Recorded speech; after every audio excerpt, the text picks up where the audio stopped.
First, you're going to wash your potatoes nice and clean. Then you're going to get a piece of aluminum foil. Got that?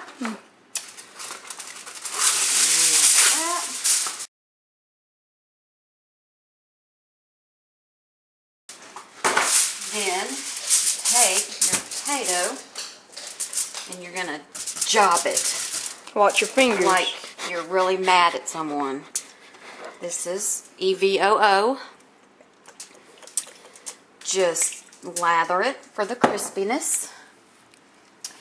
And you want your sea salt. Just sprinkle it on like so. And your peppercorn or pepper or however, just whatever you like, season-wise.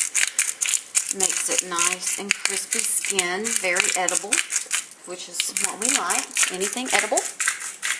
And it's very good for you and nutritious. It's full of vitamins.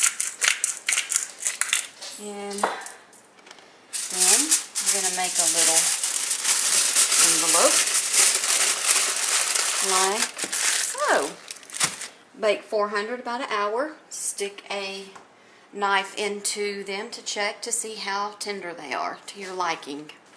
And enjoy.